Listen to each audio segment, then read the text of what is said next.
What's going on, y'all? Welcome back to the Rich on Games podcast, episode 12. It's your boy CB checking back in with y'all. Hope you guys are having a happy Money Mondays and doing really well on this beautiful, beautiful Monday. I don't know if y'all hear the wind outside, but it's very, very cold out there. I hope y'all are staying warm. Y'all got a little bowl of chili, you know what I'm saying? Got your hot chocolate and whatever you need to have to stay warm. But with that being said, let's get right to it. Wealthy people have a way of living. And so here are a few rules that I use to live and maintain a healthy and wealthy lifestyle. Number one is I track my progress. It's important that you track your progress because it's vital information that will help you understand what you're doing right and what you're doing wrong. So if you're an athlete and you want to get better at shooting, but you don't know your shooting percentage, how can you expect to get better at shooting if you don't even know where you're starting at now? You have to track and keep up with your data and information and how well you shoot the ball from a free throw line, from a three-point line, from a layup line. You want to have those intrinsic details so you know how well you perform all around the court. It goes the same way with trading. For me, I track my trades in every trade that I take. I document on a spreadsheet. I take notes on what I did right, what I did wrong. I take notes on why I entered the trade. I take notes on the time I entered the trade. I take notes on every little detail so I know what works for me and what doesn't work for me. You have to track your progress in order to know what to do better and to succeed going forward. Even in failure, there's a lot of information. So keep in mind to track your progress as you on your journeys to wealth. Number two, I find value more important than money. So what does that mean? To me, value is more than money. To me, value is network, your relationships, your time. These are just a few things that I think are valuable. There are so many other things that can be considered valuable, like your health, your education, your knowledge, the things that you know. There's more to value than just money. So sometimes you might do something for someone. Say, for example, you provide a service. Say, for example, you're a barber and a famous public figure or influencer wants you to cut their hair, but they don't want to pay you. Would you still cut their hair? In my situation, I probably would cut their hair because that gives me the exposure and the relationship and the connection to that now influencer who can always come back to me for another haircut if they enjoyed the experience. And they're giving me exposure to so many other people with a wider network of people who can come to me and pay me the money that they didn't pay me. So I wouldn't be so stuck up on that person paying me the money because of the return I get from the relationship or the connection or the transaction. There's so many other ways to get value from a transaction than just money. So you have to be mindful of what the intention and the purpose is for you to deal in the transaction and what the possible return for that transaction can be. If you keep that in mind, you will go a lot further along in life compared to the person who's always just looking for the check. So number one we had was tracking your progress, making sure to stay on top of getting your information and resources from the data you collect about the progress and the output you're doing. Number two, we had value being more than just money. The number three thing that I do is I don't waste my energy. A lot of times people get so stuck up in the process of asking and doing $1 tasks, asking $1 questions, and things like, what should I wear today?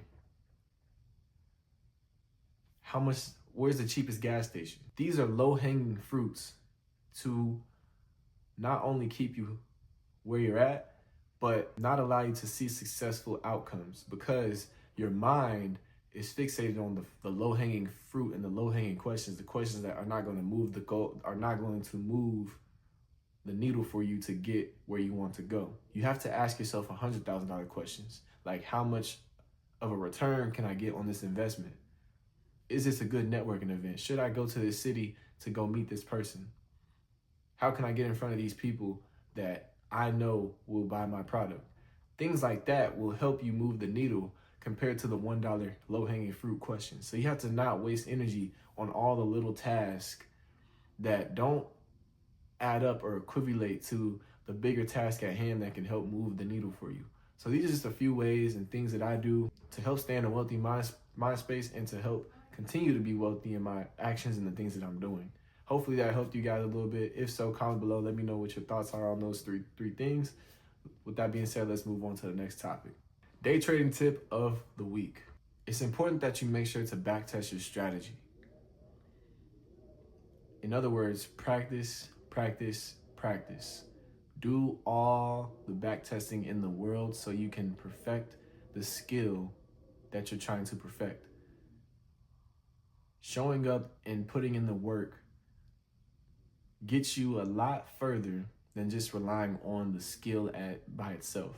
Relying on the born natural talent, raw talent that you have will not get you as far as showing up and sharpening the tool and sharpening the sword and sharpening your edge so that you can be a better executor on that thing. So for me, when I'm in the market trading, I make sure to not only, like I said, keep track of my progress and note taking, relay data to myself on information that I'm doing, but I also make sure to backtest. And what backtesting for me is I'm going back looking at what kind of trade I took, and I'm looking at that particular strategy and trying to use that strategy in different scenarios and ways so I understand all the different ways that it works in order for me to succeed. It helps me increase my chances of succeeding. And so I'm sure if you apply that to whatever it is you're trying to do as well, that will help you get a lot further along in life and succeeding because you're backtesting and practicing that same strategy, that same routine, that same process in order for you to improve the process over and over and over to get the best quality performing process out of that output. So backtesting your strategy and practicing your strategy continuously over and over helps you improve your chances of winning and succeeding far more than being like a machine gun and just spraying and shooting and trying different things over and over and over again. You gotta dig a hole so deep that it creates such a foundation for you that you have no way of being moved in the market. Because if you're trying to do different things in the market and you're trying to execute in different strategies and do different things and try this person's strategy and try this person's strategy and try this person's strategy, it doesn't help you get the desired result because you have a lot of dull equipment in a very large toolbox. Instead, have a very large toolbox, but a very, very, very limited amount of tools. And each tool in there is very useful because each of them have a sharper edge than the average person's. So this is your day trading tip of the week. I hope you guys enjoyed that. So gold has reached closer to $5,000 per ounce, while silver has broken above $100 per ounce. These are both new, fresh prices that these metals have never reached before. This is a very monumental time that we're in because the value of gold is at its highest that it's ever been, and so is silver. And so a lot of people are uncertain. Will we see a pullback? Will we not see a pullback?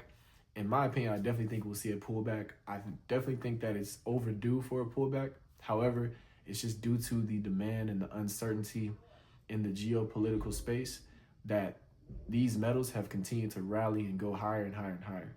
So I do think we'll get a pullback. I don't think it'll be a large pullback. If anything, it might be no more than 10% pullback on these metals. And I don't know when we'll get the pullback, unfortunately. I wish I had that answer, but I genuinely just don't know. It could be any time. It could be next week. It could be the week after next. It could be next month. It could be 6 months. Who knows? Because it could just consolidate here and just kind of bounce back and forth between 5,100 and about 4,800. I do think if it did pull back, it would get down closer to the low 4,000s for gold. And for silver, I think we could go back to somewhere around $70, in my opinion. But given the demand for these two metals, it might not even reach there. So any pullback that we get might be deemed to be worthy of buying. It just comes down to how much you want to buy the metal. And the reason I say that is because not only do we have the demand for metal increasing from a consumable standpoint, from a personal consumer standpoint, but we have the demand of precious metals like gold and silver increasing from a business standpoint because they're having to pay more for not only buying silver, but also paying more to now create the products that they're creating because the value of silver is increased. So this is putting a lot of companies at a disadvantage and it's interesting to see how they'll pivot going forward. If they'll be using the same amount of silver that they were using prior to the value of silver going up, or if they'll try to find different ways to not use silver and to keep their prices and the cost of creating their product really, really low. So that would be something to keep an eye on going forward in 2026. But I definitely think if you're looking to buy silver or gold, you should wait. Wait for a pullback of 5% for gold. And for silver, I would say wait for as close as you can get to a 20% pullback. I don't know if it'll happen. Maybe 10%. Definitely wait for a pullback though. You don't want to buy at all-time highs because it could be nearing the end when it comes to a sell-off. Not that it will sell off and have a correction, but anything is possible in the market. You just never know. So that's my thoughts and opinion on silver and gold. It's crazy to see that they ran up so high, especially silver. Silver went from $20 last year. It was sitting somewhere around $20 in April, and it's rallied all the way up to $100 per share. So if you got in on the silver or gold play, comment below and let me know how much you made. That would be amazing.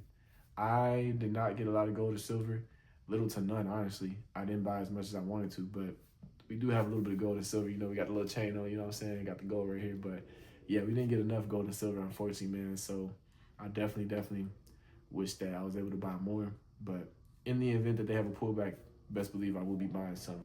Let's talk about Mag 7. We have 4 of the 7 Mag 7 companies reporting earnings this week.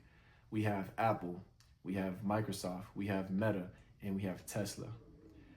Which of these 4 will I be watching?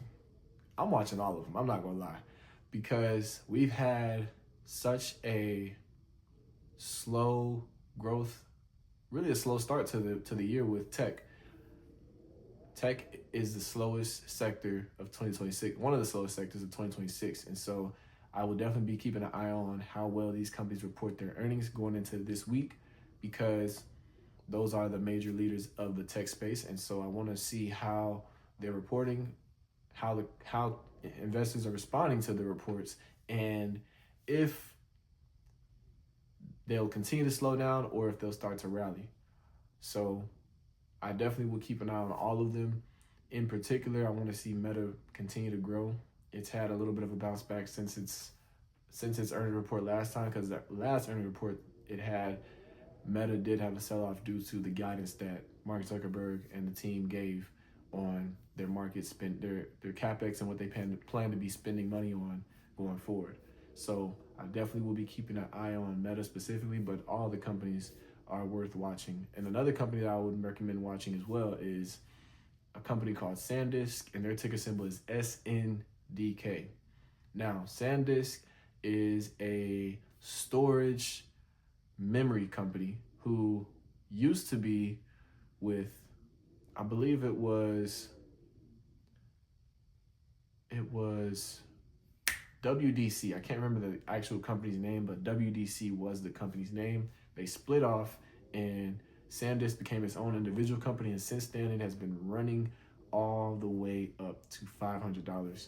So they will be reporting earnings this week, and so that would be another company I would say add to your watch list. It went from $20 to $500 a year to date. Insane run up, absolutely insane run up. So definitely keep an eye on SanDisk. That is another company I would recommend to watch.